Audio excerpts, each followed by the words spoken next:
ये हैं धनुष कुमार जी, वरिष्ठ पत्रकार हैं और समाज सेवक हैं।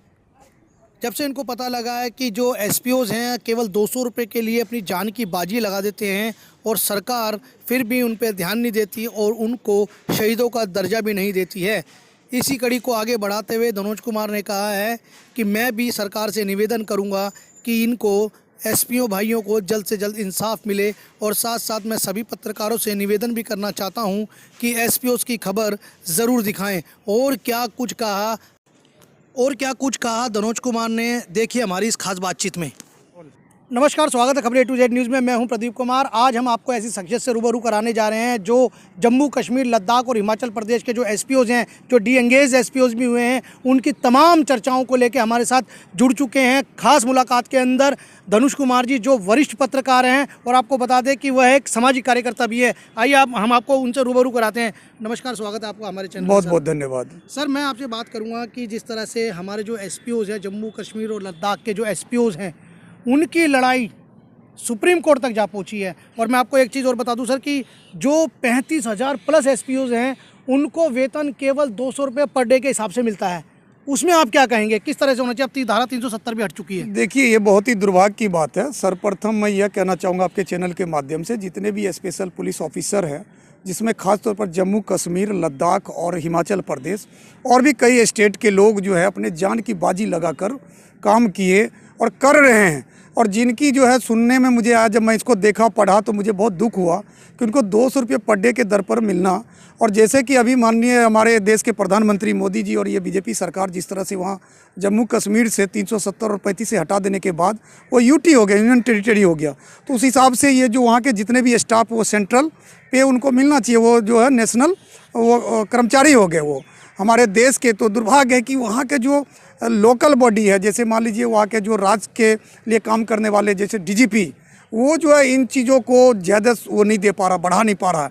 तो ये दुर्भाग्य की बात है, जबकि ऐसे हमारे जो सेना के जवान की तरह है, उनको सब कुछ मिला हुआ है। वो लड़ते थे सेना के ऑपरेशन में, वो अपने आप को पार्टिसिपेट करते थे और कितने भी उसमें शहीद हो चुके हैं, लेकिन उनको ना तो शहीदों का दर्जा मिला, ना उनको वेतन सही टाइम से मिला। जो वेतन इन लोगों को मिलता है वही उनको भी मिलना चाहिए।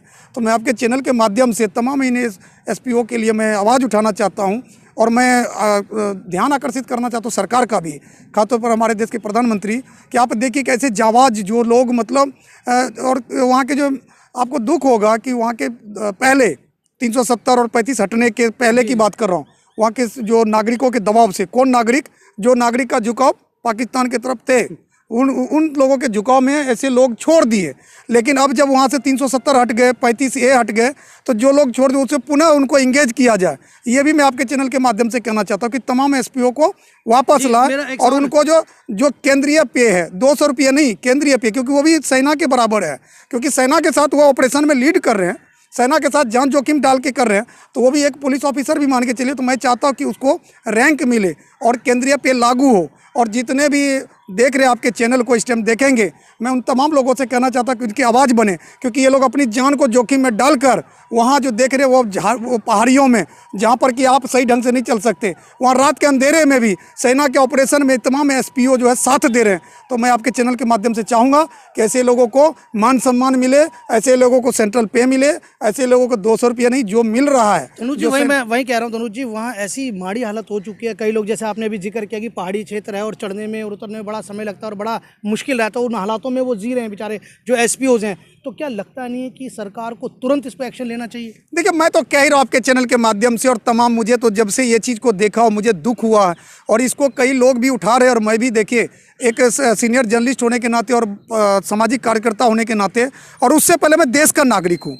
हमारे देश का अगर एक भी जवान शहीद होता है तो मैं उसके लिए तकलीफ में होता है मुझे, क्योंकि मैं उस परिवार से आता हूं जो हमारे परिवार अंग्रेज़ों से लड़ते हुए शहीद हुए, और उनको जो है आज भी स्वतंत्रता सेनानी का जो माना जाता है। तो हमारे देश में से बहुत सारे स्वतंत्रता सेनानी हैं, और मैं पढ़ लिख के पत्रकार बना, सामाजिक कार्यकर्ता, दोनों चीज़। तो मुझे दुख होता है कि हमारे जवान जब वहाँ शहीद होते हैं तो उनके परिवार को कितनी तकलीफ़ों से गुजरना पड़ता है।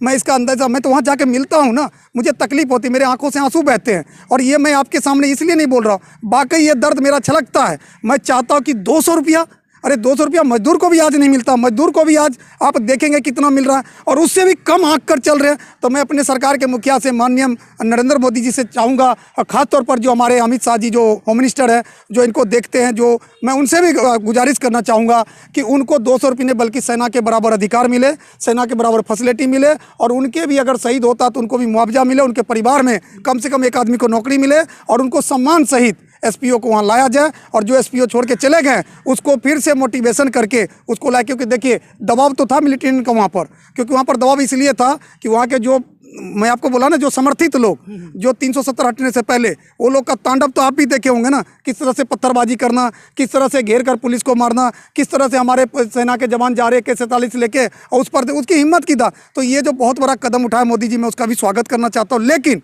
साथ ही साथ निवेदन करना चाहता हूँ कि तमाम एसपीओ को उनका अधिकार, हक अधिकार मिले। सर हमारे पास ऐसे ऐसे भी कमेंट्स आए हैं वहाँ लोगों के, जम्मू एंड कश्मीर के लोगों के, कि उनके पास चप्पल तक नहीं है पैरों में पहनने के लिए। एक बेटी बोलती है, फरियाद करती है कि चप्पल तक नहीं हमारे पैरों में, और हमारी इतनी माड़ी हालत है। वो 3 से 4 बहनें हैं, वो एक बाप। इसीलिए तो मैं कहता हूँ, कितनों के सर से साया जाता है जब एक बरगद काट गिराया जाता है, धरती खुद ही खा जाती फसलों को, इल्जाम चिड़ियों पे लगाया जाता है। जब हमारा धरती जब सही से नहीं उपजा पाती है, ज़मीन, हमारी ज़मीन जो उपजाऊ नहीं फसल उपजाती है, तो लोग भी कहता है कि जो चिड़ियाँ खा गया खेत को। तो सरकार देखिए, आज की जो सरकार है ना, पहले से बहुत बेहतर सरकार। ये एक छोटी छोटी बातों पर, जैसे भी कुछ देर पहले मोदी जी को सुन रहे थे, चोरी चोरा जो कार्यक्रम है यूपी में, उस पर बोलते हुए उन्होंने हर बात का जिक्र किया। उनके बाद से देखिए, वो एक ऐसे प्रधानमंत्री जो पहले मुख्यमंत्री भी रहे, उनको पता है राज्य की प्रॉब्लम। तो ये अब यूटी हो चुका है। अब मान लीजिए जम्मू कश्मीर लद्दाख तो यूटी हो गया, यूनियन टेरिटरी हो गया। तो स्वतः है कि इन लोगों को पे जो है, जो केंद्र में मिलता है वही पे इनको मिलना चाहिए। तो उनका परिवार भी अच्छा वेतन मिलेगा, तो उनका परिवार भी अच्छे से जिएगा। तनु जी, आप भी एक वरिष्ठ पत्रकार हैं, इस पत्रकार के नाते मैं आपसे ये भी जानना चाहूँगा कि जो आज से 6 साल पहले अगर हम बात करें, जो मोदी की सरकार नहीं थी, जम्मू कश्मीर के अंदर और पूरे भारत के अंदर कांग्रेस की सरकार थी, कोई और सरकार थी, तो उसके अंदर ये मुद्दे क्यों नहीं उठ पाए, उनकी गरीबी के बहाल क्यों नहीं कर पाया? जबकि उन सभी, चाहे महबूबा मुफ्ती हो, चाहे गुलाम नबी आज़ाद हो, फारूक अब्दुल्ला, उनके कहीं ना कहीं रिलेटिव विदेशों में पढ़ाई करते हैं, उनके बच्चे विदेशों में पढ़ते हैं, लेकिन वहाँ की आम जनता बेचारी वहीं एक पैसों को मोहताज है। ये दुर्भाग्य है। देखिए, मोदी जी को इसके लिए धन्यवाद देना चाहता हूँ, क्योंकि मोदी जी देखिए, सब कहते थे, पिछली सरकार के जितने भी लोग हैं वो कहते थे कि ये कभी नहीं हटेगा, 370 35 ये कभी नहीं हटेगा। तो देखिए, ये बहुत बड़ा कदम उठाया, जो हमारे देश के होम मिनिस्टर साहब सदन में भी बोले, उन्होंने बताया भी तकलीफ जो आप कह रहे हो, उसने भी सदन में बोलते हुए कहा कि वहाँ किस तरह से जो जिसका आपने नाम लिया उनका झुकाव कहाँ था। आज भी देखिए ना, वो लोग यह कह रहे हैं कि भाई मेरी सरकार आएगी तो मैं फिर से 370 वापस लाऊंगा, 35 ये वापस लाऊंगा। तो ये दुर्भाग्य की बात है। सवाल ये होता है कि देखिए, जम्मू कश्मीर जो है, जब मैं पहली बार गया था, मैं आपको बता रहा हूँ, 370 हटने से पहले की बात बता रहा हूँ, तो मुझे बोला कहाँ भारत से आए हो? तो मुझे ताज्जुब लगा कि कश्मीर में उनसे ऐसा कहा जा रहा है, क्या भारत से आए? तो क्या मैंने उनसे पूछा कि क्या भाई ये भारत का अंग नहीं है? तो ये कितना बड़ा दुर्भाग्य है। तो मोदी जी और अमित शाह जी ये जो काम किया है, 370 हटाकर 35 से हटाकर, ये बहुत ही वीरता का काम है, उसके लिए मैं धन्यवाद देता हूं। और आपका जो सवाल है कि पिछली सरकार का मनसा क्या है, पिछली सरकार का आज भी मनसा देखिए ना, उसको तो तकलीफ होता है कि देश से 370 हट गए, देश से 35 ए हट गए, उनको तो तकलीफ हो रहा। और इन लोगों का आप देखिए, वीज़ा लगाने के लिए तो वो है, लेकिन अभी इनका जो झुकाव है देखिए पाकिस्तान के प्रति है। और वहाँ किस तरह से आप आए दिन देखते ना, 6-6 महीने इंटरनेट गायब, 6-6 महीने जाम, और 6-6 महीने मतलब वो होता था। वो लोग अपने आप को ही सब कुछ समझते थे, और चुनी हुई सरकार के जो मुखिया होते थे लाचार बेबस अपने आप को कहते थे, लेकिन लाचार बेबस नहीं थे पहले की सरकार। वो उनका झुकाव उधर था, कि उनका मनसा उधर था। लेकिन अब जो है, अब मनसा एक है, एक राष्ट्र, एक नियम, एक सौगंध, और वो है भारत माता की जय। और यही मैं आपसे बात करूंगा धनु जी, कि वहाँ जम्मू कश्मीर में आज भी 2G चल रहा है। सर, पूरी दिल्ली 5G 6G की ओर जा रही है, लेकिन आज भी हमारे ही भारत के अंदर एक जम्मू कश्मीर क्षेत्र ऐसा है जहाँ पे 2G चलता है। सर देखिए, वो ये दुर्भाग्य की बात है, पहले की सरकारों ने आपको बोले ना कि उनको पता था नेट चलेगा, यहाँ 4G चलेगा तो लोगों को संदेश जल्दी पहुँचेगा, उनका जो काला चेहरा वो सामने आएगा। लेकिन अब धीरे धीरे वो भी हो जाएगा, क्योंकि अब कंपनियाँ वहाँ फ्री होके अपने जो भी है वो बिछाएंगे, जाल बिछाएंगे, वो अपना वहाँ टावर लगाएंगे, सारा चीज़ करेंगे। तो अब ये चीज़ देखिए, जब कोई घाव जब ऑपरेशन किया जाता है तो चीरा लगाया जाता है, चीरा के बाद फिर उसको वो किया जाता है। तो हमारे प्रधानमंत्री देश के उन्होंने किया है ऑपरेशन को, उन्होंने सक्सेस किया। तो धीरे धीरे अब वहाँ पर आप देखेंगे वहाँ भी 4G आएगा, वहाँ भी सब लोग अभी देख रहे हैं ना। 26 जनवरी में आपको दुर्भाग्य होगा, दिल्ली में पत्थरबाजी हो रही है, और जम्मू कश्मीर में तिरंगा फहराया जा रहा है, जबकि उल्टा था पहले का इतिहास। पहले का इतिहास ये था कि वहाँ हर साल पत्थरबाजी होती थी और दिल्ली में झंडा फहराया जाता था। आज आप देखिए कि ये किसने किया। यही तो है दुर्भाग्य की बात। लेकिन आज ये खुशी की बात है कि आज वही जम्मू कश्मीर जहाँ पर आप देखिए तीर्थ करने वाले भी लोग, पर्यटन वाले भी लोग, क्योंकि तीर्थ में इसलिए कहा क्योंकि वहाँ जो वैष्णो देवी में जाते थे वो भी डर डर के जाते थे। मुझे याद है परिवार के लोग कहते थे संभल के जाओ, हाँ संभल के जाओ। और वही तो मैं बता रहा हूँ आपको, उसी पे मैं आ रहा था। मैं पहले माँ से शुरू किया, फिर मैं पहुंचूंगा पिता के पास। तो वो जब लोग परिवार जाते थे वैष्णो देवी माता का दर्शन करते डर डर के जाते थे। फिर जो अमरनाथ की यात्रा होती थी तो धमकी मिलते थे, वहाँ सीमा पार से आता था जो उनके लोग जो धमकी देते थे कि अमरनाथ यात्रा हुआ तो मैं ये कर दूंगा वो कर दूंगा।